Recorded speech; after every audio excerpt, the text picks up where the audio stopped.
Hello, everyone, and welcome to Ask Better Questions, the podcast where we dive into leadership and personal development. I'm your host, Peter, and today we'll be discussing a rather enlightening conversation I had recently with a consultant friend of mine. Now, before you reach for the skip button, because consultants send us all to sleep, this guy's a really good guy.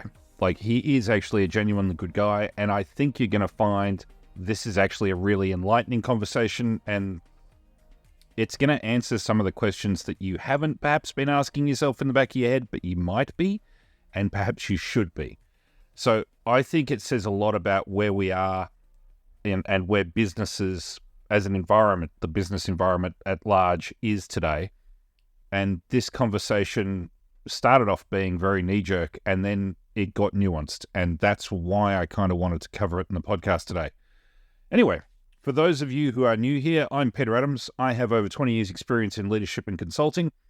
I'm a published author and speaker in the leadership space, and my mission is to help excellent leaders like yourselves become exceptional leaders through a better mindset.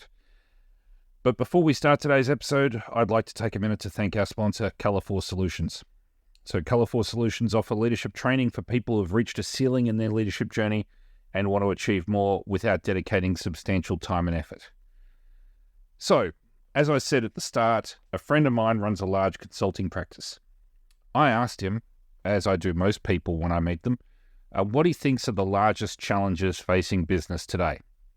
And he has leaned back and thought to himself, look, I'll give you the consultant answer. Uncertainty and rapid change and talent management, that's a huge one for him because he's in talent management. And digital transformation and cybersecurity threats and ethical leadership. And I just thought, well, maybe he's just read a management consulting magazine recently and gone, these are the biggest challenges. So I've pushed back a little bit and I've said,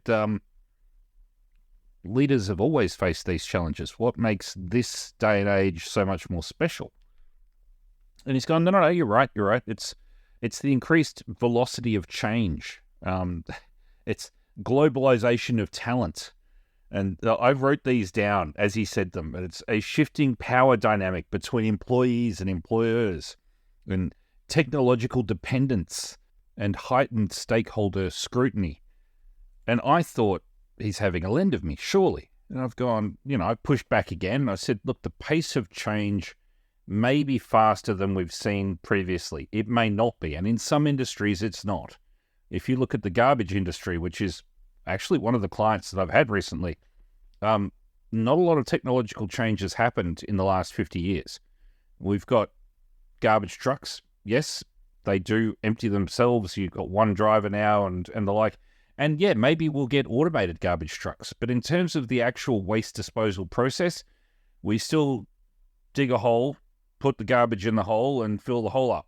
That's kind of what we do.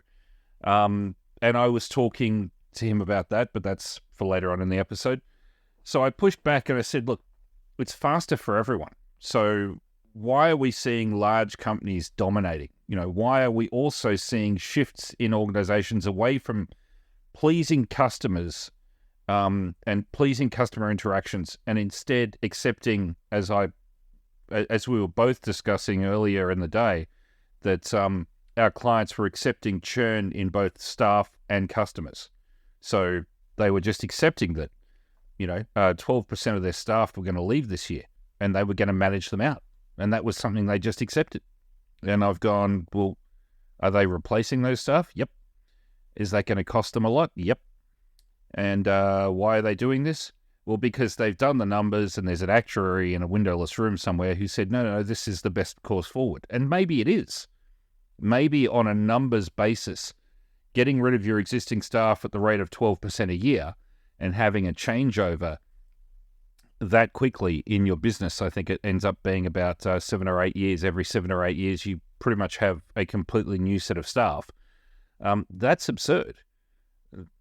You can't reinvent your business that often and keep having a genuinely well-run business. You can have systems in place that will continue to work. I mean, McDonald's doesn't hire anyone over the age of 21, basically. Well, that may have changed, but that said, it's a business that is designed to be run by teenagers. Teenagers age out, so they either move on to a different role or they move up in the corporate ladder and go and work in an office rather than at a restaurant. Some of them end up owning restaurants, but the systems there are not the same as they were 30 years ago. They don't put burgers up under heat lamps. They make them to order now. They have a larger menu. There's all sorts of things that have changed. Even their training methodologies have changed.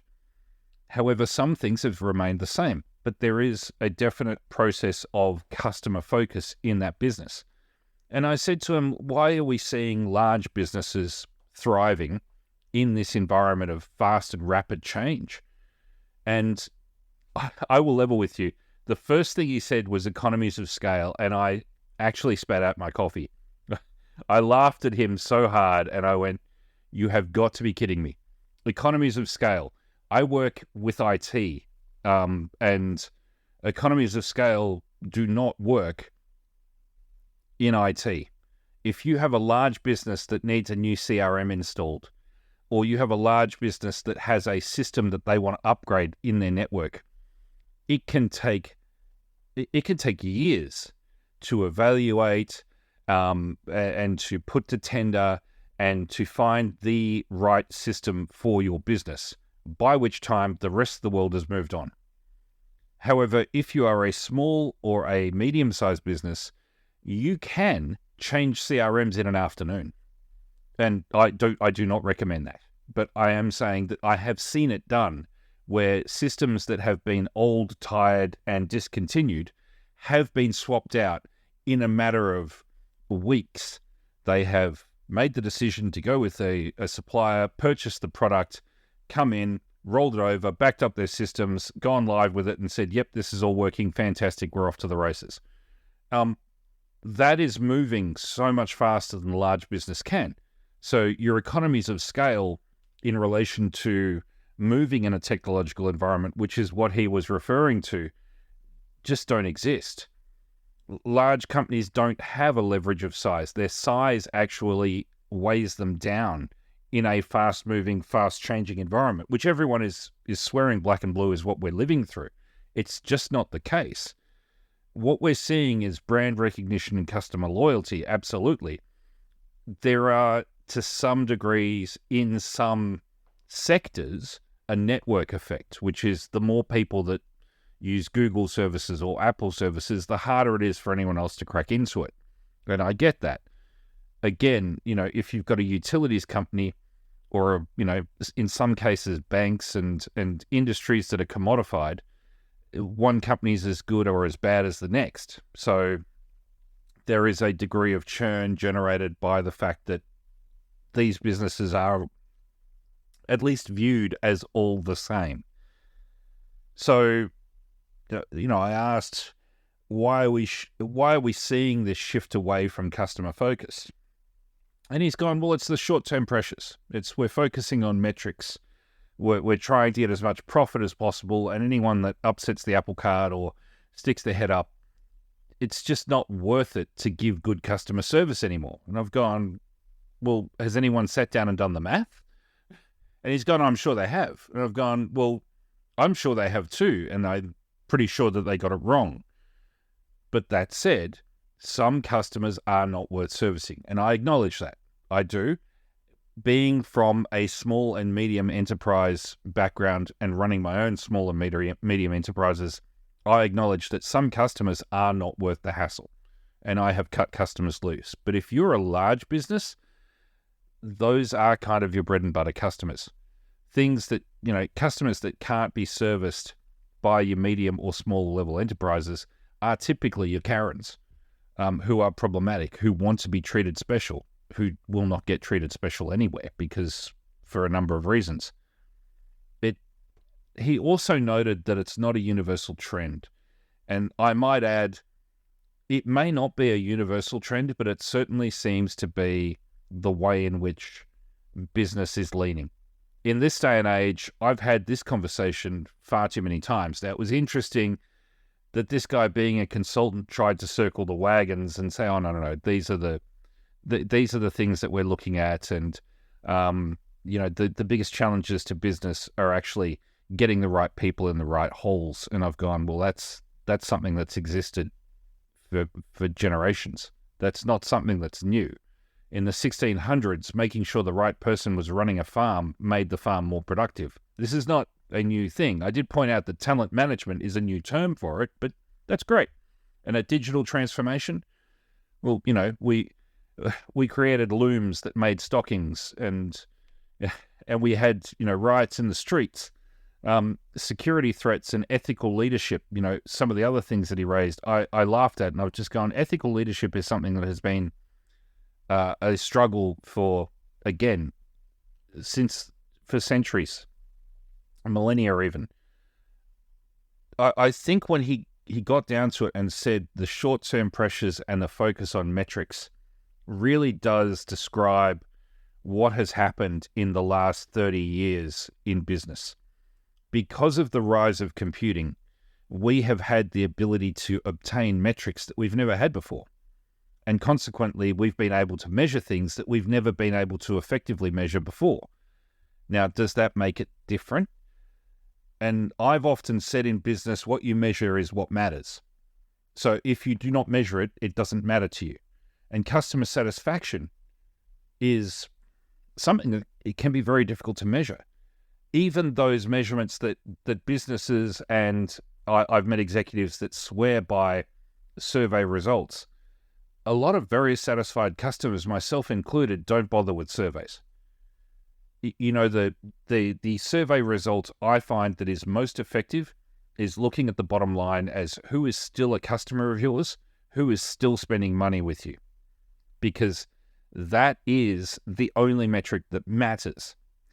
If somebody is still a customer with you at the end of the day, then you have done adequate customer service.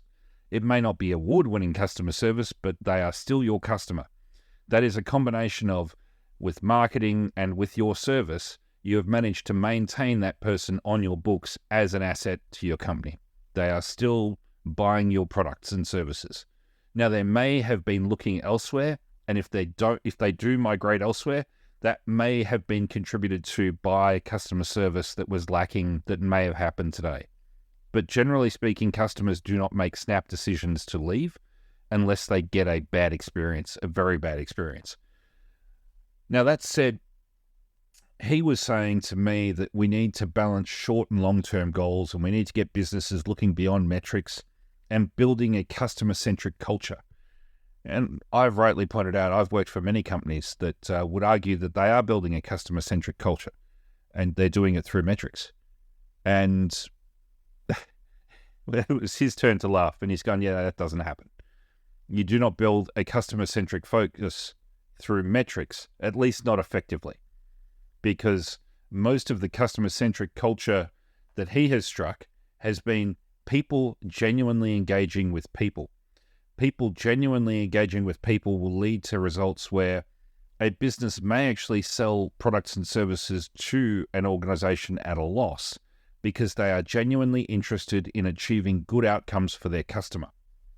And I can't point to a large business that has ever entertained doing that unless it is a long-term strategy to corner a marketplace. No large businesses care about their customers unless their customers are bigger businesses than that large business. And that is almost a universal truth. I have seen so many businesses fail so brutally in relation to this. Now, bearing in mind he works in talent management, he was saying that he's trying to get his customers who are hiring through his organization to use metrics with a purpose and long-term goal setting and a balanced scorecard approach. And I've got this, all of these approaches are wonderful, but ultimately speaking, if your client has third quarter numbers that he needs to hit, then he needs to hit those numbers. And anything you tell him about how to run his business better is just going to fall on deaf ears. The reality is that the visionary leaders that in the past that have worked in this space are now either all working for private equity, who have longer time frame horizons, but even they have at most a few years to achieve outcomes, or they've retired, long since retired and moved on from business. There are very few people that are still in business today who are focused on the long term. I mean, I've come from an accounting background, so I understand metrics, but I also understand that metrics have limitations. There is an oversimplification in metrics in terms of you hit number green, you don't hit number red, or you get close, number orange.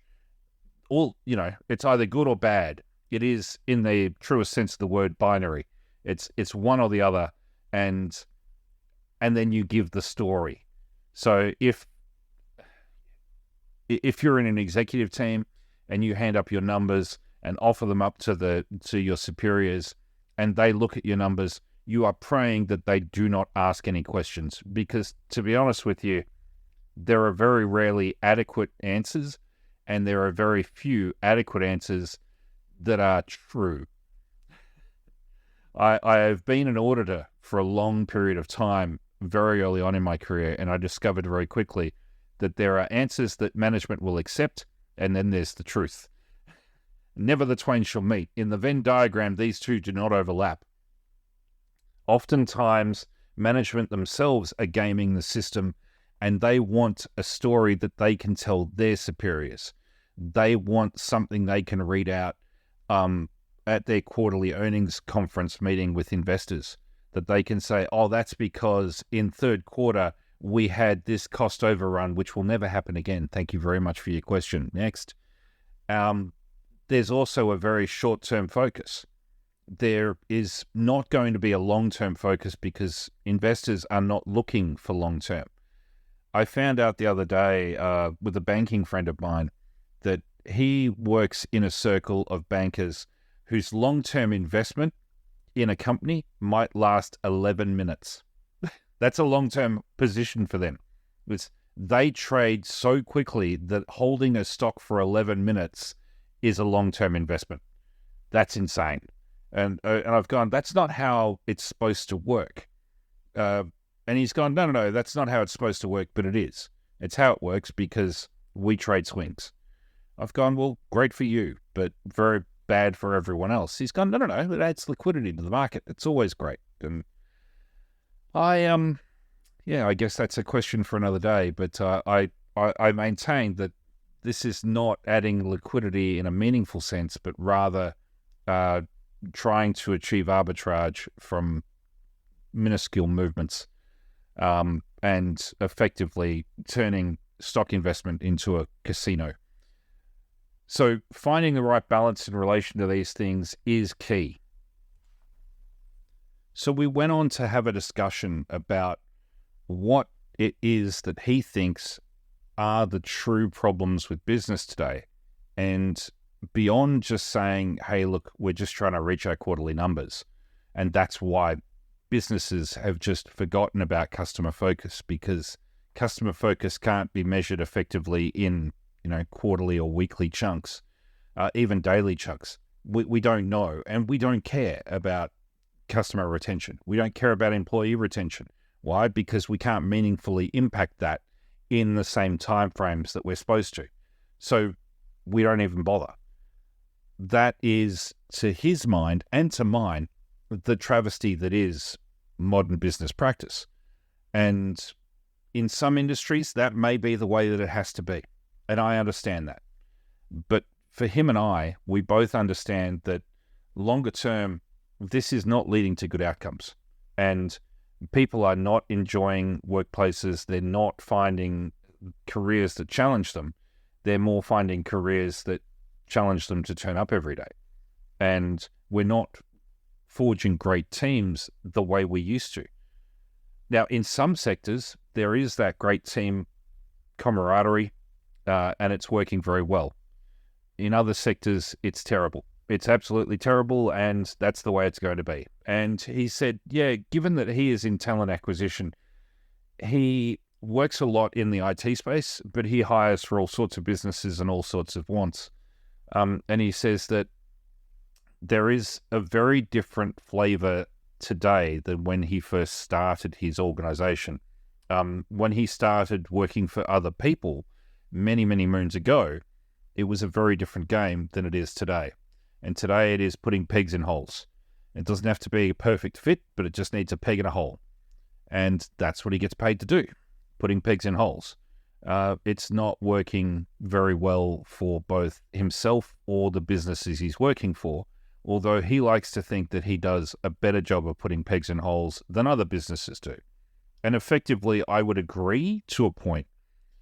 He does take a degree of interest in making sure he tries his very best to put the best candidate forward and sell them as a human being, which is not something that a lot of his contemporaries do.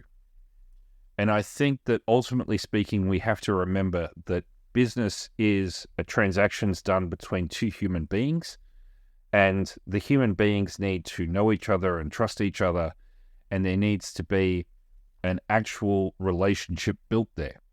And if you don't focus on doing that first and looking after both sides of that equation, both human beings and the value exchange that happens between those two, then ultimately speaking, you might make your quarterly numbers, but you will ruin your business. And that is, I think, the lesson that comes from the conversation that we've had today in that. So I'm going to leave the podcast there today, and I want to thank you for tuning in. I hope you found this conversation insightful. If you enjoyed today's episode, like and subscribe. More importantly, share it with somebody who you feel needs to hear it. I'll be back next week with more. Until then, keep asking better questions. And remember, leadership is not about having all the answers. It's about asking the right questions. Take care, and we'll see you back here next week.